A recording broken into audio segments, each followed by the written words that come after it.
আল্লাহ পাকের শুকর, আল্লাহ তাআলা আমাদেরকে মুমিন নারী হিসেবে দুনিয়াতে পাঠাইছেন, পরিচয় দেওয়ার তৌফিক দান করছেন। আল্লাহ পাক মুমিন হিসেবে বাঁচার, থাকার, মুমিন হইয়া মৃত্যুবরণের তৌফিক নসিব করেন। মুমিন নারী মানে এই না শুধুমাত্র কিছু বিষয় বিশ্বাস করতেছি তাই মুমিন, বরং যেসব জিনিস বিশ্বাস করার মতো সেগুলি বিশ্বাস করার সাথে সাথে কিছু করণীয় আছে যেগুলিকে আমল বলে, ওই আমলটিও করা হলো মুমিন নারীর কাজ।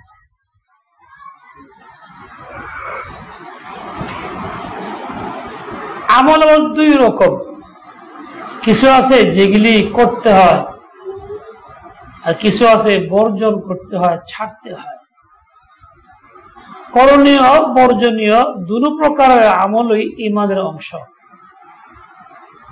মুমিন নারী দুই ধরনের কাজই সে সম্পন্ন করবে। দুনিয়াতে জীবন যাপন করার জন্য, সুখে দিন কাটানোর জন্য কিছু নিয়ম কানুন আছে, আদাব ও আখলাক আছে, সেগুলিও মুমিন নারীর কাজ, ওগুলিও মুমিনকে করতে হয়। কেননা সংসার জীবন যাপন করা, স্বামীর সঙ্গে থাকা, বসবাস করা, স্বামীর অধীনে বাল বাচ্চাদের লালন পালন করা, এই সব মুমিন নারীর কর্তব্য। এর দ্বারা মুমিন নারীর আমল নামায় সব লিখা হয় এবং এই সমস্ত কাজগুলি তার নাজাতের ওসিলা হয়।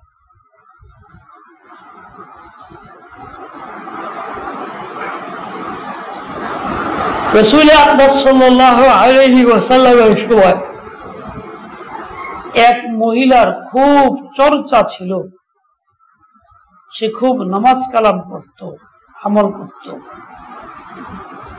তুযকারু মিন সালাতিহা ওয়া সিয়ামিহা, বুখারীর riwayat আসছে তার নামাজ এবং তার রোজা ইত্যাদি খুব চর্চা হইত, এমন নারী ছিল। রাসূল আকরাম সাল্লাল্লাহু আলাইহি ওয়াসাল্লাম বলছেন, আলাইকুম বিমা তুতিকুন, ক্ষান্ত হও আর কইও না, তোমাদের কর্তব্য হইল এমন কিছু করা যা সর্বদাই করতে পারো, নিয়মিত পালন করতে পারো।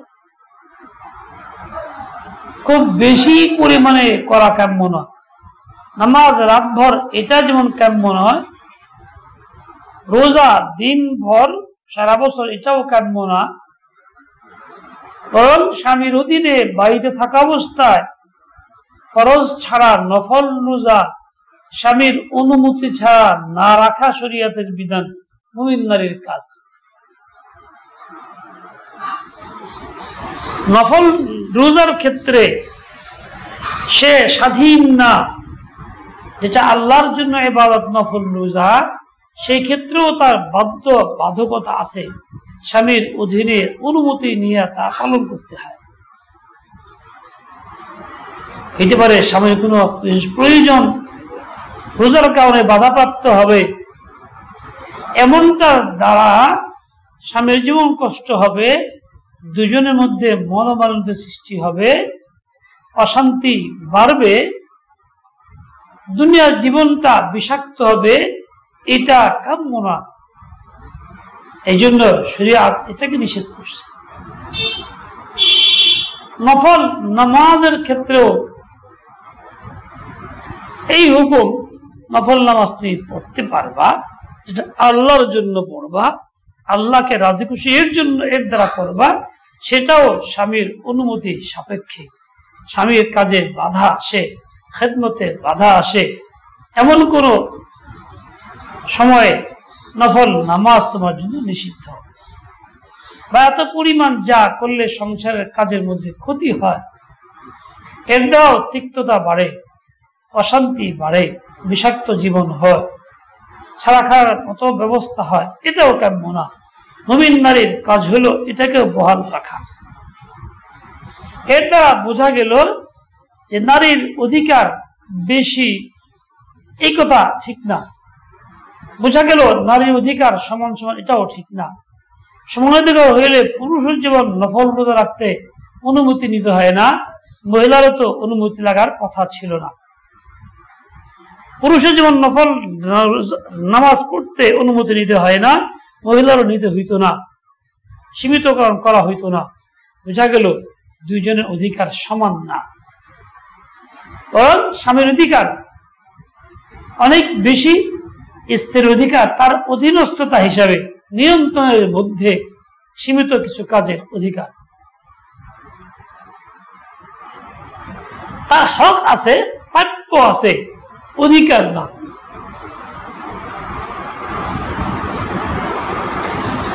এরকম ভাবে এই সংসারের মধ্যে অশান্তি সৃষ্টি হইলে কি হবে? এর দ্বারা দুজনের মধ্যে বিরোধ বাড়বে, ঝামেলা বাড়বে, গন্ডগোল বাড়বে, ঝগড়াঝাটি হবে, ঈমানের ক্ষতি হবে, রাগ-গোসা বাড়বে, ঈমানের ক্ষতি হবে, শয়তান খুশি হইতে থাকবে, ছাড়াছাড়ি পর্যায়ে যাবে, শয়তান মহা খুশি হবে, ছাড়াছাড়ি পর্যায়ে গেলে দুজন দুই দিকে চলে যাবে, সন্তানাদি মাঝখানে বিপদগামী হবে, এতে শয়তানের বড় সুবিধা হবে, বড় নারী বিপদগামী হয়ে যাবে, এতে আরো শয়তান খুশি হবে, এর দ্বারা হারাম কাজকর্ম চালু হবে, এর দ্বারা নারীর আখলাক নষ্ট হবে, চরিত্র নষ্ট হবে, ইজ্জত আবরু ইত্যাদি রক্ষা হবে না, এর দ্বারা শয়তান মহা খুশি হবে। একটা না হাজারো হারাম কাজ এর উপর বেশ করে চলতে থাকবে ভিত্তি করে, যা কাম্য না। আল্লাহ পাকের নিজাম শুধুমাত্র এই কয়েকটা নিয়ে বিশ্বাস করা, এটার নাম ঈমান না। শুধুমাত্র কিছু নির্দিষ্ট কাম, তার নাম ঈমান না। বিশ্বাস করার বিষয়গুলি বিশ্বাস করা, করণীয় বিষয়গুলি করা, বর্জনীয় বিষয়গুলি বর্জন করা, এই সব মিলেই ঈমান। এই সবই মুমিন নারীর কাজ, তার বৈশিষ্ট্য। মুমিন নারী এইগুলি পরিপূর্ণ বাস্তবায়ন করবে। সুখের সংসারে থাকতে হইলে মুমিন নারীর একটা অপরিহার্য বৈশিষ্ট্য হবে এই, সে কখনো যেন পরের কথায় কান না দেয়। অনেক মা বোনের অভ্যাস আছে, রাস্তাঘাটে বাইরে কোনো মহিলা কিংবা পুরুষ কিছু বলল, তার কাছে এটা অনেক বড় পুঁজি, এটাই তার কাছে সত্য, মহাসত্য, চিরসত্য। ওটা নিয়ে এসে শুরু করে গন্ডগোল, ওটাকে পুঁজি করে স্বামীর সাথে লাগে, তর্ক বিতর্ক, মারামারি, ওইটিকে নিয়ে অশান্তি শুরু হয়। স্বামী যতই কিছু বলুক না কেন, স্বামীটা যেন মিথ্যা, পরে কি বললো ওইটাই যেন সত্য। এরকম নারী বাংলাদেশে অভাব নাই, এরকম সংখ্যা অনেক বেশি। এমনকি আফসোস লাগে বর্তমান সময়ের মারা, এরাও পর সংসারের ক্ষেত্রে এরাও কিছু কথা বলে মেয়েদেরকে, যেগুলি শুই না মেয়েদের এই ঝামেলাগুলি শুরু হয়। কাজে এই মার কথা শোনাটাও পরের কথা শোনা। মা যা বলে সংসারের ক্ষেত্রে, স্বামীর সংসারের বিষয়ে মতামত বা সিদ্ধান্ত দেয়, কিছু করতে বলে, কিছু ছাড়তে বলে, এটাও মোটেই করা উচিত না। এটাও পরের কথা মনে করা, শুধু মা বলছে, সামনাসামনি বললে উল্টাপাল্টা ঝগড়া লাগে, ঠিক আছে, হা হা করে যাওয়া, কিন্তু নিজের কাজে স্থির থাকা, মোটেই কোনো পরোয়া না করা, একদম কোনো কান্না লাগানো, স্থির থাকা, মজবুত থাকা, স্থির থাকা, মজবুত থাকা। পরের কথা যে শুনে আস্তে আস্তে তবিয়ত নষ্ট হয়, মাথা নষ্ট হয়, হইতে হইতে সে বিপদগামী হয়, আপন পর হয়, পর আপন হয়। পরকে সে বিশ্বাস করে বেশি, আপনকে বিশ্বাস করে না, তার জীবনটা অত্যন্ত বিষাক্ত হয়। না তার ঈমান সহি থাকে, না তার আমল সহি থাকে, না তার জীবন সহি থাকে, তার নিত্যদিনের কাজকর্মগুলি সহি থাকে না, সংসারে তার মনোযোগও থাকে না। ওই কেরা কি বললো ওই নিয়ে ব্যস্ততা, ওই নিয়ে চিন্তা, তার ভিত্তি করেই নানান রকম কলা কৌশল এইসব চলতে থাকে। একজন নারী সংসার ভাঙ্গার জন্য, গুমরা হওয়ার জন্য, বিপদগামী হওয়ার জন্য এই পদভ্রষ্টাই যথেষ্ট। বর্তমান সময়ে খুব বেশি লক্ষ্য করা যায় এইটা। এর দ্বারা সুখ বাড়ে না, অশান্তি বাড়ে। শায়েখ এবং মুরিদের মধ্যে সম্পর্কটা কেমন থাকবে? মুরিদের কর্তব্য হবে শায়েখের কাছে এমন ভাবে নিজেকে ন্যস্ত করা, যেমন মৃত ব্যক্তি গোসলদাতার হাতে নিজেকে ন্যস্ত করে। আসসালামু আলাইকুম ওয়া রাহমাতুল্লাহ। আমি তো বয়ান আসি, পরে কথা বলি, শেষ করে বয়ান আসি, পরে কথা বলি। আচ্ছা,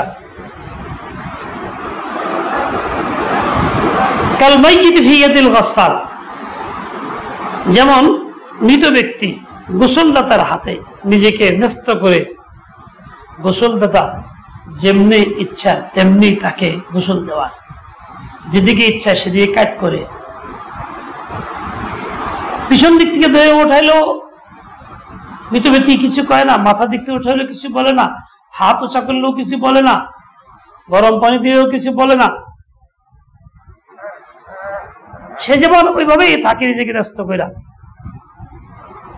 যখন শেখের হাতে মুরিদ এবং সালেহ এরকম থাকে, তখন তার পরিপূর্ণ ইসলাহ হয়, সংশোধন সম্ভব হয়। এরকম ভাবে উস্তাদ এবং শাগিরদের সম্পর্ক, শাগিদ কাজের উস্তাদের হাতে ন্যস্ত করা। জীবন সকলের বিষয়, পড়াশোনা সহ সকল বিষয়ে উস্তাদের পরামর্শক্রমে আগে বাড়া।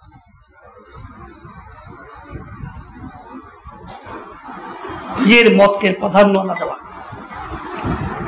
উস্তাদের মতকেই প্রাধান্য দেওয়া, উস্তাদের পরামর্শ যে গ্রহণ করে ওই শাগিদ বিপদগামী হয় না, সেই পথে তাকে পড়াশোনায় আগে বাড়ে, যোগ্য আলেম হয়, খাদিম হয়, দাঈ হয়, সমাজে সে কাজে লাগে। যখনই সে নিয়ন্ত্রণের বাইরে চলে যায়, উস্তাদের পরামর্শ চলে না, কোনো কোনো ক্ষেত্রে ব্যতিক্রম চিন্তা করে, তখনই সে বিপদগামী হয়, এলোপাথারি চলে, জীবন নষ্ট হয়, তার ধ্বংস হয়ে যায়। এমনি ভাবে সম্পর্ক স্বামী স্ত্রী, যার সম্পর্ক শেখ এবং মুরিদের চাইতেও বেশি জটিল। এখানে স্ত্রীর কর্তব্য হলো এমন ভাবে থাকা, স্বামীর অধীনে, স্বামীর কাছে স্বামী যা বলবে সেটাই কথা। রাতকে দিন বললে হ্যাঁ দিন মেনে নিতে হবে, দিনকে রাত বললে রাত তাই মানতে হবে। এমন মেজাজ তৈরি করা, এমন আখলাক তৈরি করা, স্বামী যা বলবে হ্যাঁ।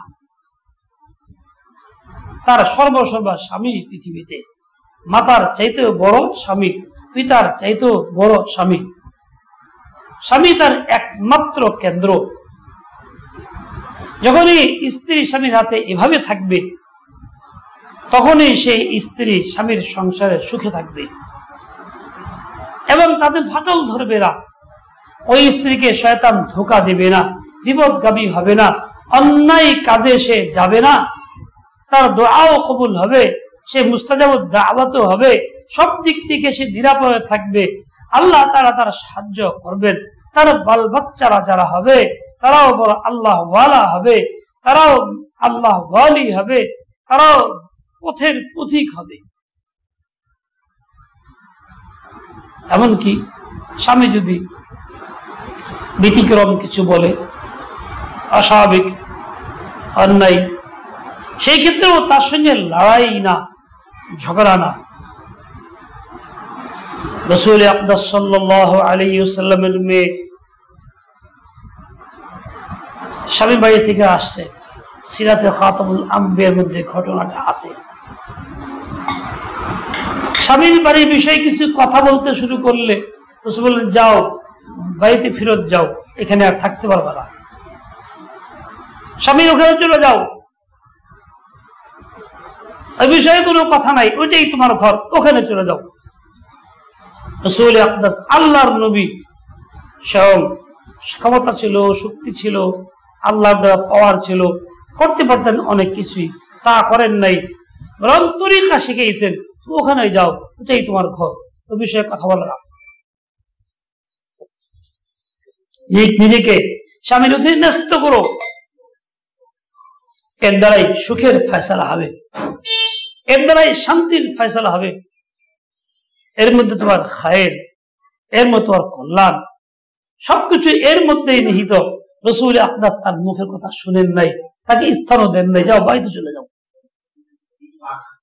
আজকে মা বোনদের মধ্যে একটা অবস্থা ব্যতিক্রম দেখা যায়, নবীর এই তরিকার মধ্যে নাই। মেয়েরাও মায়েদের বাড়িতে, বাবার বাড়িতে, স্বামীর বাড়ির বিভিন্ন বিষয়, সত্য অসত্য, ভুল বুঝা না বুঝা, যা ইচ্ছা তাই সবকিছু এসে বয়ান করতে থাকে, বলতে থাকে, চলমান চলতেই থাকে, বলতেই থাকে।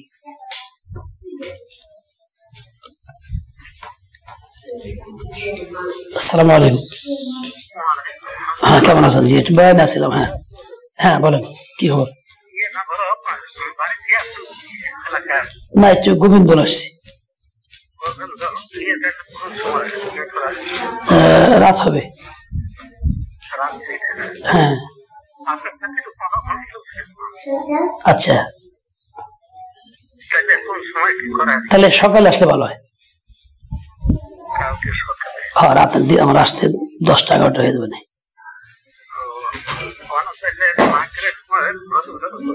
মাগরিব পড়বো গোবিন্দ না, মানিকনগরের কাছে, সিঙ্গারের ওই মাথায়।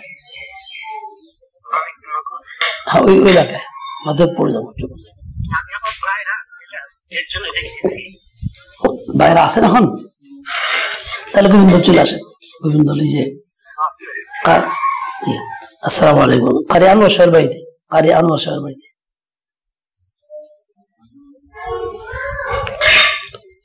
বিসমিল্লাহির রহমানির রহিম। তো যে কথা বলছিলাম,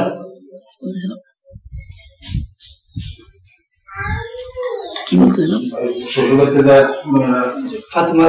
আজকাল বেশিরভাগ দেখা যায় এরকম, তো মেয়েরা এইসব কথা বলতে শুরু করে, আর মা বোনরা এগুলিকে খুব গুরুত্বের সাথে গ্রহণ করে, তার সঙ্গে আর একটু বাতাস লাগায় দেয়, আর একটু যোগ দেয়, যোগ দিয়া এগুলিকে বাড়াইতে থাকে। এর দ্বারা সংসারে অশান্তি বাড়ে, ঝামেলা বাড়ে, বাড়তেই থাকে, বাড়তেই থাকে, বাড়তেই থাকে।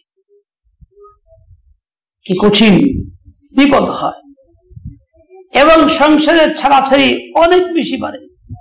বর্তমান সময়ে আমরা দেখতেছি মুসলিম সমাজে মা বোনদের সংসার ত্যাগের সংখ্যাটা দিন দিন বাড়তেছে।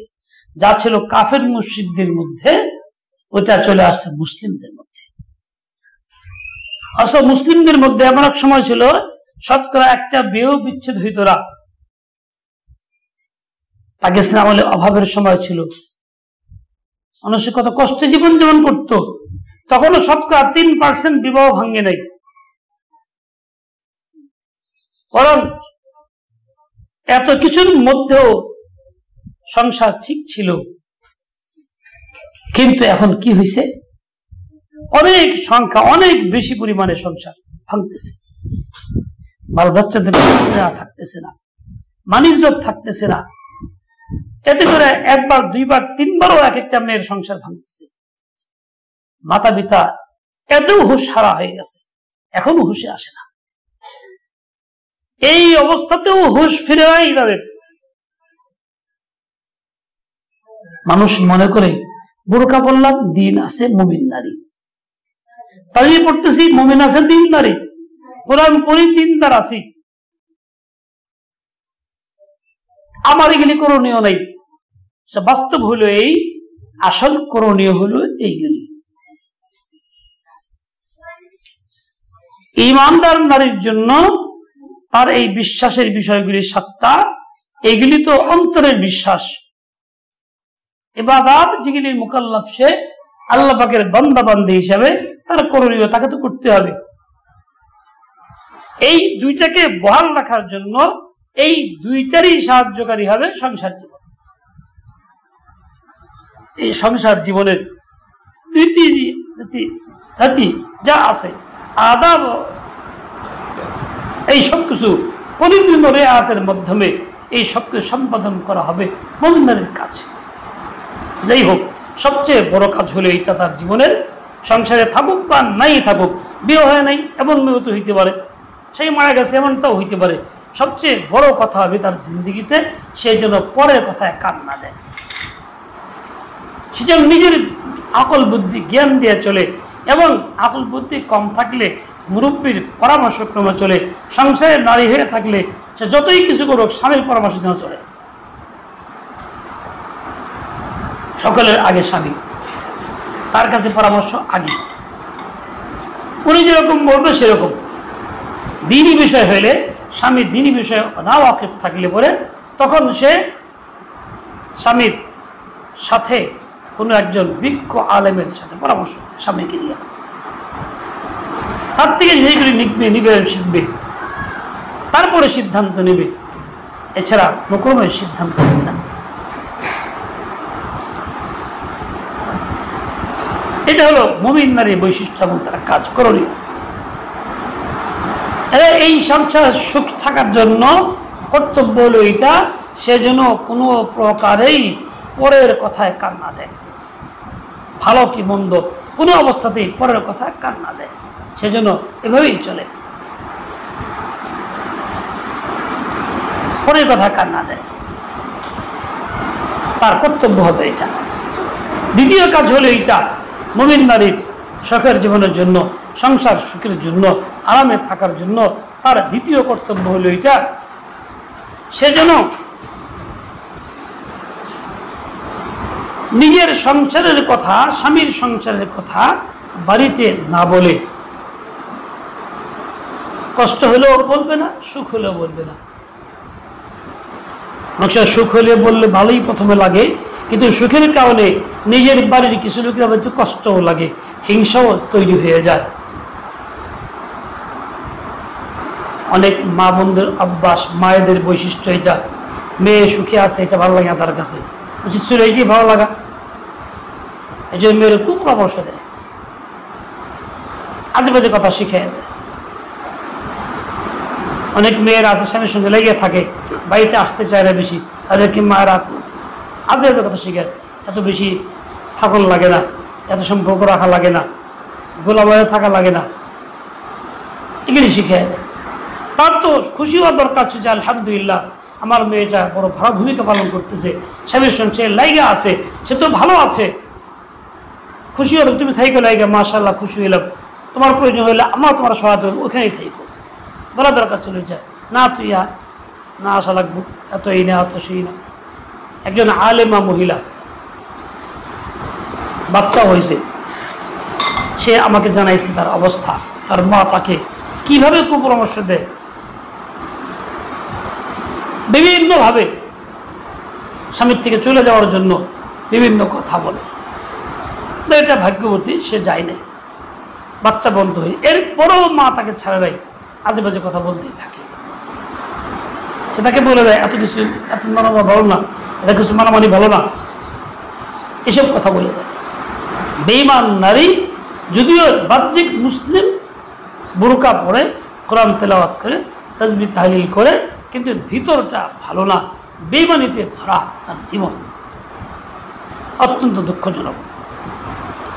এই জন্য সুখের কথা বলা দরকার নেই, কেমন আছে আলহামদুলিল্লাহ ভালো আছে, দুঃখের কথা নাই, দুঃখের কথা বললে তো মা কেন দেখি চোখে মারি ফালা উল্টা হয়, এমন সব শিক্ষা দিয়ে দিবে, তোমার একেবারে সব মনটা খারাপ করে দিবে, বিগড়ে দিবে, স্বামীর থেকে বিচ্ছিন্ন করে ফেলবে, মনে রেখো, তোমরা এসব কথা আল্লাহ দান করবা তো এক সময় এমন হবে, তোমার এমন কিছু আচরণ তোমার দ্বারা অনিচ্ছায় স্বামীর বিরুদ্ধে ঘটবে যে এই আচরণ দ্বারা এমন কষ্ট স্বামীর মনে লাগবে, তুমি তোমার অজান্তে স্বামীর মন থেকে দূরে সরে পড়বা।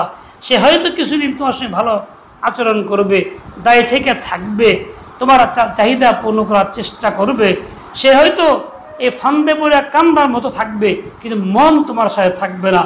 একশো বিস্ফোরণ ঘটবেই, সে তুমি তোমার থেকে বিচ্ছিন্ন হবেই। তোমার সঙ্গে থাকলে তুমি তার মন ফিরে আর পাইবে না, কখনো সুখ হারায় ফেলবা। মেয়েদের অসদাচরণে, দুর্ব্যবহারে এমন একটা পর্যায়ে সৃষ্টি হয়, পরিবেশ তৈরি হয়, সে নিজের অজান্তেই স্বামীর মন থেকে বের হয়ে যায়, আর আপন হইতে পারে না। পরে হাজার আফসোস করে, আরে আমার আগে এই ছিল ওই ছিল, এত ভালোবাসতো, এত কান্নাকাটি করতো, আমার লেগা খাইতো না, আমার দেখাই পারে না, আমার সাথে কথাই কয় না। এখন তার আক্ষেপের শেষ থাকে না, শুধু মনে করে স্বামীরই দোষ, সেই বিপদগামী হয়েছে, কারো পাল্টায় পড়ছে, বা বোনের জাদু করছে, মায়ের জাদু করছে। আসলে তা না, তুমি উল্টা জাদু করছো। তোর উল্টা জাদুর কারণে তার থেকে তুমি দিল থেকে সরে পড়ছো। এখন তুমি তার কাছে আপন হইতে পারতেছো না। এখন তুমি হাজার চেষ্টা করলো আর পুনরায় পারবা না। যেদিন গেছো তো গেছি, পরে শুধু আফসোস আর আফসোস হবে। পরবর্তী ওই আফসোসের শেষ থাকবে না, পরবর্তী ওই আফসোসের কোনো ফল হবে না। ওই আফসোস দেওয়া তুমি কিছুই করতে পারবে না। জিন্দগি বরবাদ হবে, জিন্দগি বরবাদ হবে। তুমি এই কাজ করতে যাও না। তৃতীয় কাজ হলো এটা,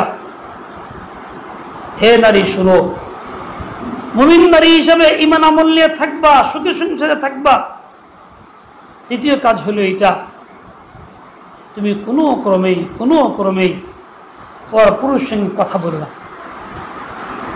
দরকার হলে তোমার স্বামী দিয়ে বলাও, ছেলে দিয়ে বলাও, মাহরাম দিয়ে বলাও, ভাইয়ের দিয়ে বলাও, সরাসরি কথা বলতে যাও না। আজকাল তো ফতুয়া দেয় মেয়েরা, আমি পর্দা আলতা কথা প্রয়োজনীয় কথা বলা যাবে না, সমস্যা কি?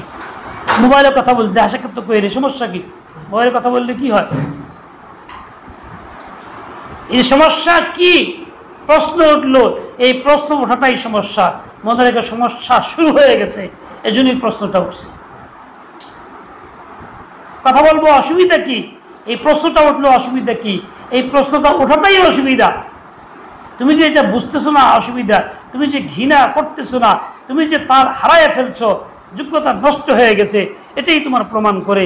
তুমি যে কারো প্রতি আসক্ত হয়ে গেছো, কথা বলাটাকে প্রাধান্য দিচ্ছ, স্বামীর অসন্তুষ্টির প্রতি ভ্রুক্ষেপ করো না, আল্লাহর তরিকার প্রতি, আল্লাহ রসুলের তরিকার প্রতি ভ্রুক্ষেপ করো না, আল্লাহর হুকুম ভ্রুক্ষেপ করল না, অসুবিধা কি? এইটাকে তুই প্রশ্ন করতে শুরু করলা, তোমার পছন্দ ধরে গেছে, ভিতর নষ্ট হয়ে গেছে, সমস্যা শুরু হয়ে গেছে। কাজেই ভালো কথা কি মন্দ কথা তুই বলো না, স্বামীর কাছে বসা তো বলো না, স্বামীকে দিয়েই বলাও। তুমি বললা, সেটা উত্তর করলো, এখন তোমার কাছে কোনো লাগে নেই, কিন্তু এক সময় হবে তার কথাটা বেশি লাগছে, সাজানো গোছানো বেশি, স্বামীর চাইতে একটু শিক্ষিত, এই জন্য তার কথাগুলি সুন্দর সাজানো গোছানো ভালো লাগছে, একটু হলেও মনের ভিতরে দাগ কাটবে, খুব সুন্দর কথা বলে তো, ভালো তো, খুব ভদ্র মানুষ তো। এক সময় মনের ভিতরে এইটুকু আসবে, আরেক সময় কথা বললে আরেকটু আগে বাড়বে, না আসলে লোকটা খুবই ভালো, তার সাথে কথা বলাই উচিত, শিক্ষণীয় আছে অনেক কিছু আমার। তবে শিক্ষণীয় আছে মনে করবা, শিক্ষণীয় শিখতে গিয়া কথা সম্পর্ক আর একটু বাড়বে, বাড়তে বাড়তে এমন এক সময় হবে স্বামী না থাকলেও কথা বলতে ভালো লাগবে, এমন এক সময় হবে আসছেন বসে চা খান ভালো লাগবে, এমন এক সময় হবে চা খাওয়ার সাথে সাথে একটু পান খান সেটাও ভালো লাগবে, এমন এক সময় হবে চা পান খাওয়ার সাথে অন্য গল্প হবে সেটাও ভালো লাগবে। এক পর্যায়ে এমন আসবে শেষ পর্যন্ত মশাই টানানো হবে। প্রথম বুঝবো না তুমি, প্রথম তো মিষ্টি লাগে, পরিণতি তুমি দেখো। আর এই পরিণতি এক আর দুইজনের না, আমার কাছে আছে, এই গ্রামেরও আছে, আশেপাশেরও আছে, পরিণতি অত্যন্ত ভয়াবহ।